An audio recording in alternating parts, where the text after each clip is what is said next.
हर हर महादेव। ओम नमः शिवाय। आप सभी पर भगवान भोलेनाथ की कृपा सदैव बनी रहे। दोस्तों, आज हम आपको सुनाने जा रहे हैं शिव महापुराण की कथा का अध्याय 43। अगले अध्याय में आपने सुना भगवान शिव बारात लेकर आए, पर उन्होंने रुद्र रूप धारण कर लिया, जिसे देखकर मेनका बेहोश हो गई। आज आप सुनिए उसकी आगे की कथा। ब्रह्मा जी कहते हैं, नारद, जब हिमाचल प्रिया सती मेना को चेत हुआ, तब वे अत्यंत क्षुब्ध होकर विलाप एवं तिरस्कार करने लगी। पहले तो उन्होंने अपनी पुत्री की निंदा की, इसके बाद वे तुम्हें और अपनी पुत्री को दुर्वचन सुनाने लगी। मेना बोली, मुनि, पहले तो तुमने यह कहा कि शिवा शिव का वरण करेंगी, पीछे मेरे पति हिमवान का कर्तव्य बताकर उन्हें आराधना पूजा में लगाया, परंतु इसका यथार्थ फल क्या देखा गया?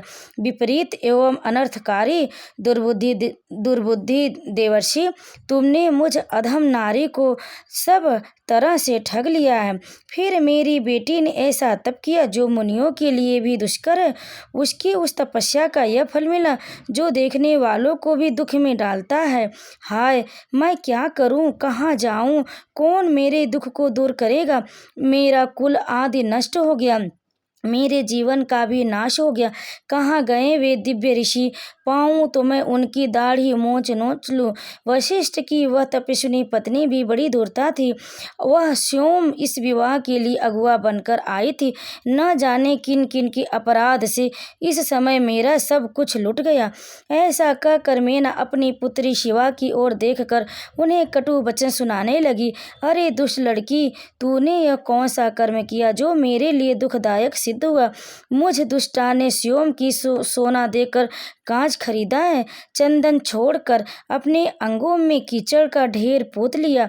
हाय हाय, हंस को उड़ाकर तूने पिजड़ी में कौवा पाल लिया, गंगा जल को दूर फेंक कर कुएं का जल पिया, प्रकाश पाने की इच्छा से सूर्य को छोड़कर यत्न पूर्वक जुगनू को पकड़ा, चावल छोड़कर भूसी खा ली, घी फेंक कर मोम के तेल का आदर पूर्वक भोग लगाया, सिंह का आश्रय छोड़कर सियार का सेवन किया, ब्रह्म विद्या छोड़कर कुत्सित गाथा का श्रवण किया। बेटी, तूने घर में रखी हुई यश की मंगलमयी विभूति को दूर हटाकर चिता की अमंगल राख अपने पल्ले में बांध ली, क्योंकि समस्त श्रेष्ठ देवताओं और विष्णु आदि परमेश्वरों को छोड़कर अपने कुबुद्धि के कारण शिव को पाने के लिए ऐसा तप किया।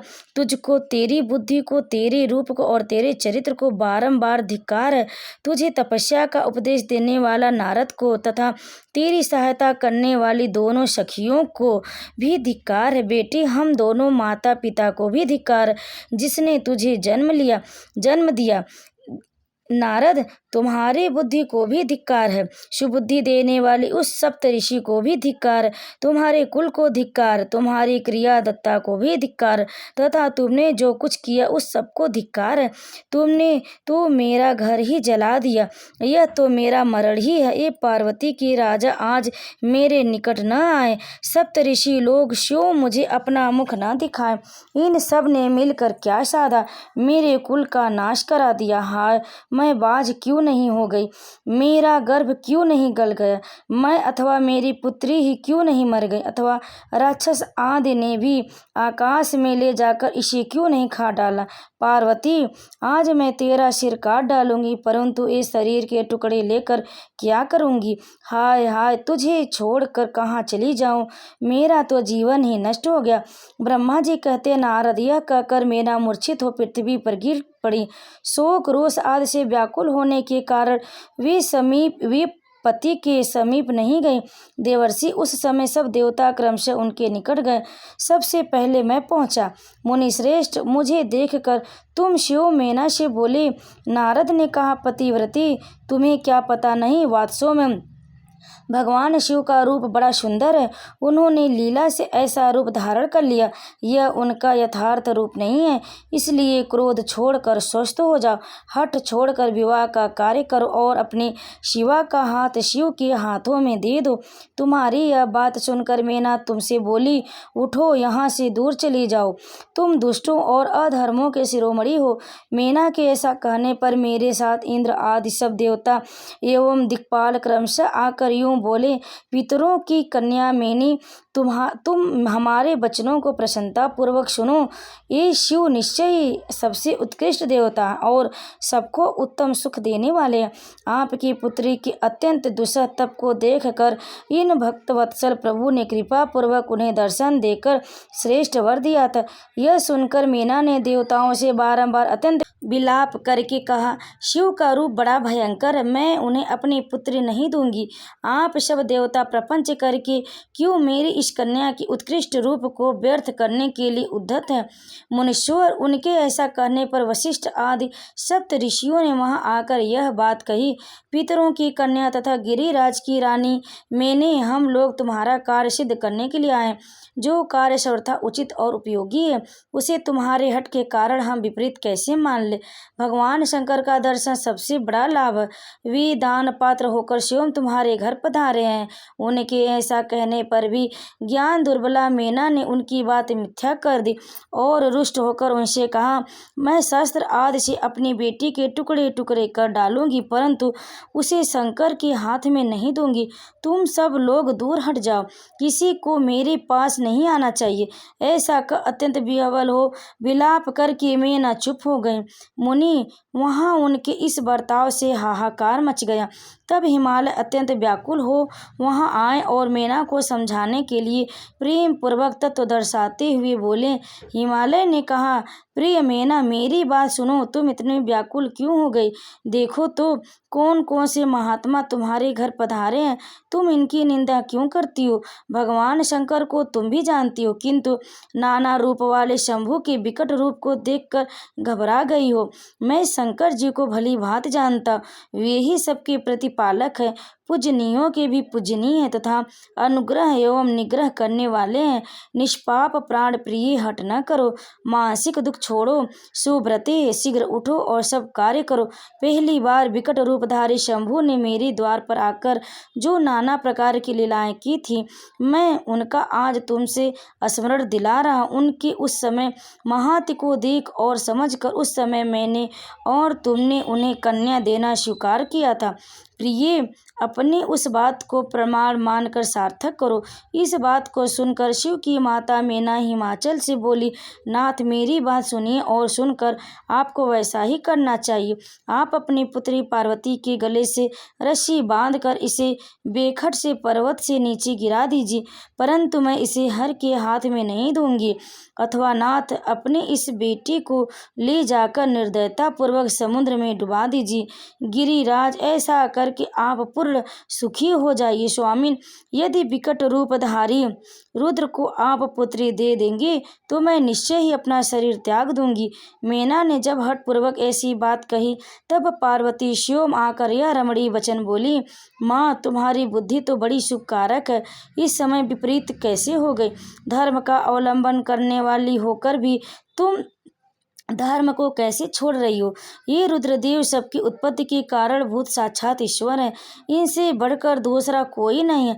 समस्त श्रुतियों में यह वर्णन है कि भगवान शंभु सुंदर रूप वाले तथा सुखद हैं, कल्याणकारी महेश्वर, समस्त देवताओं के स्वामी तथा शिवम प्रकाश है। इनके नाम और रूप अनेक है। माताजी श्री विष्णु और ब्रह्मा आदि भी इनकी सेवा करते हैं। ये सबकी अधिष्ठान है, हर्ता कर्ता और स्वामी है। विकारों की इन तक पहुँच नहीं है। ये तीनों देवताओं के स्वामी, अविनाशी एवं सनातन है। इनके लिए ही सब देवता किंकर होकर तुम्हारे द्वार पर पधारे हैं और उत्सव मना रहे हैं। इससे बढ़कर सुख की बात और क्या हो सकती? अतः यत्न पूर्वक उठो और जीवन सफल करो। मुझे शिव के हाथ में सौंप दो और अपने गृहस्थ आश्रम को सार्थक करो। माँ, मुझे परमेश्वर शंकर की सेवा में दे दो। मैं शिवम तुमसे यह बात कहती हूँ, तुम मेरी इतनी सी ही विनती मान लो। यदि तुम इनके हाथ में मुझे नहीं दोगी तो मैं दूसरे किसी का वरण नहीं करूँगी, क्योंकि जो सिंह का भाग है उसे दूसरों को ठगने वाला शियार कैसे पा सकता है? हाँ, मैंने मन, वाणी और क्रिया द्वारा शिवम हरण वरण किया है, हर का ही वरण किया है। अब तुम्हारी जैसी इच्छा हुआ करो। ब्रह्मा जी कहते हैं, नारद, पार्वती की यह बात सुनकर शैलेश्वर प्रिया मीना बहुत ही उत्तेजित हो गई और पार्वती को डांटती हुई हुई दुर्वचन कहकर रोने तथा विलाप करने लगी। तदंतर शिव, मैना तथा सनकादि सिद्धों ने भी मैना को बहुत समझाया, परंतु वे किसी की बात न मानकर सबको डांटते रहे। इसी बीच में उनकी सुदृढ़ एवं महान हठ की बात सुनकर शिवप्रिय भगवान विष्णु भी तुरंत वहां आ पहुंचे और इस प्रकार बोले। श्री विष्णु ने कहा, देवी, तुम पितरों की मानसी पुत्री एवं उन्हें बहुत प्यारी हो, साथ ही गिरिराज हिमालय की गुणवती पत्नी हो। इस प्रकार तुम्हारा संबंध साक्षात ब्रह्मा जी के उत्तम कुल से है। संसार में तुम्हारे सहायक भी ऐसे ही हैं। तुम धन्य हो। मैं तुमसे क्या कहूँ, तुम तो धर्म की आधारभूता हो, फिर धर्म का त्याग कैसे करती हो? तुम ही अच्छी तरह सोचो तो सही। संपूर्ण देवता, ऋषि, ब्रह्मा जी और मैं सभी लोग विपरीत बात ही क्यों कहते हैं? तुम शिव को नहीं जानते। वे निर्गुण रूप हैं और सगुण भी हैं, कुरूप भी हैं और स्वरूप भी हैं, सबके शिव्य तथा सत्पुरुषों के आश्रय हैं। उन्हीं की मूल प्रकृति स्वरूपा देवी ईश्वरी का निर्माण किया और उसके बगल में पुरुषोत्तम का निर्माण करके बिठाया। उन्हीं दोनों के सगुण रूप में मेरी तथा ब्रह्मा की उत्पत्ति हुई। फिर लोकों का हित करने के लिए वे शिव ही रुद्र रूप में प्रकट हुए।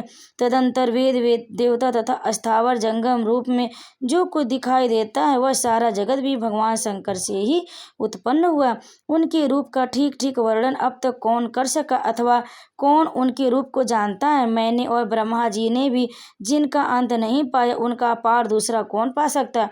ब्रह्मा से लेकर कीट पर्यंत जो कुछ जगत दिखाई देता है वह सब शिव का ही रूप है, ऐसा जानो। इस विषय में कोई अन्यथा विचार नहीं करना चाहिए। वे ही अपनी लीला से ऐसे रूप अवतीर्ण हुए हैं और शिवा के तप के प्रभाव से तुम्हारे द्वार पर आए। अतः हिमाचल की पत्नी, तुम दुख छोड़ो और शिव का भजन करो, जिससे तुम्हें आनंद और प्राप्त हो और तुम्हारा क्लेश मिट जाए। ब्रह्मा जी कहते, नारद, श्री विष्णु के द्वारा इस प्रकार समझाई जाने पर मेनका मन कुछ कोमल हुआ, परंतु शिव को कन्या न देने का हठ उन्होंने तब भी नहीं छोड़ा। शिव की माया से मोहित होने के कारण उन्होंने ऐसा दुराग्रह किया था। उस समय मेना ने शिव के महत्व को स्वीकार कर लिया।